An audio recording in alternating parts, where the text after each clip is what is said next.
सुशांत सिंह राजपूत के निधन के मामले में रिया चक्रवर्ती का नाम सबसे पहले सामने आया था और अब आप सभी जानते होंगे कि ड्रग्स एंगल की जांच के बाद रिया को जेल हो गई थी और अब उन्हें बेल भी मिल चुकी है। बॉम्बे हाई कोर्ट ने अपने आदेश में कहा है कि रिया चक्रवर्ती ड्रग डीलरों की एक श्रृंखला का हिस्सा नहीं है और उनके द्वारा कथित रूप से मौद्रिक या अन्य लाभ अर्जित करने के लिए कथित रूप से खरीदी गई दवाओं को आगे नहीं बढ़ाया गया है।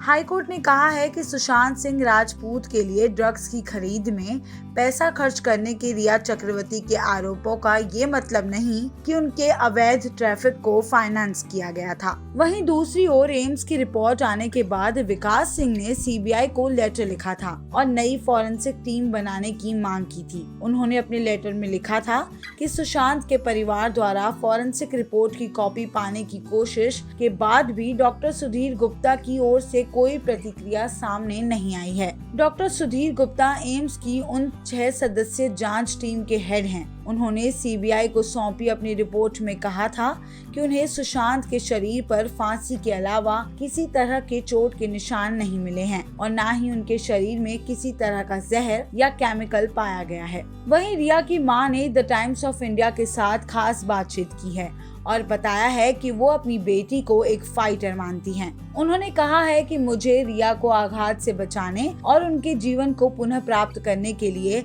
उनके साथ थेरेपी सेशन करना होगा। लेकिन उन्होंने कहा जब रिया घर आई तो उसने अपने माता पिता को मजबूत रहने के लिए कहा। रिया की मां संध्या ने कहा है कि मौखिक और शारीरिक रूप से हमला करने के बावजूद रिया ने अपनी गरिमा बनाए रखी है। फिर भी आज घर आने के बाद भी उसने हमारी तरफ देखा और कहा, आप उदास क्यों होते हो?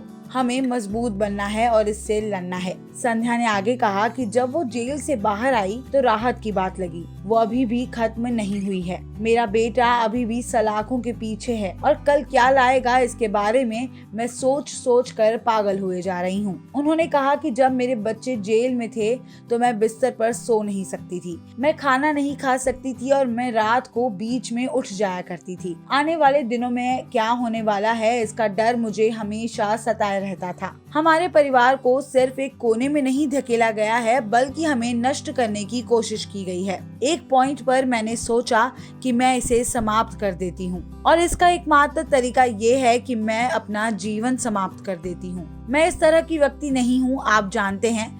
मैंने अपने लिए थेरेपी मांगी है। क्योंकि अब इस बारे में बात हो रही है तो मैं आपको बता देती हूँ कि मुझे अपने बच्चों के लिए वहाँ रहने की आवश्यकता है। वो बहुत बुरे दौर से गुजर रहे हैं। रिया चक्रवर्ती अब घर वापस आ गई हैं, लेकिन उनके भाई शौविक चक्रवर्ती अब भी जेल की सलाखों के पीछे हैं। हालांकि शौविक को भी बेल दिलाने के लिए काफी कोशिशें की जा रही हैं, लेकिन सीबीआई और एनसीबी ये होने नहीं देंगी। रिया चक्रवर्ती के वापस आते ही सुशांत सिंह राजपूत के फैंस काफी निराश हुए हैं और अब देखना ये है कि सीबीआई और एनसीबी मिलकर सुशांत सिंह राजपूत के निधन के मामले को कब तक और कैसे सुलझाते हैं। इस मामले की हर एक अपडेट को जानने के लिए देखते रहिए हिंदी रश।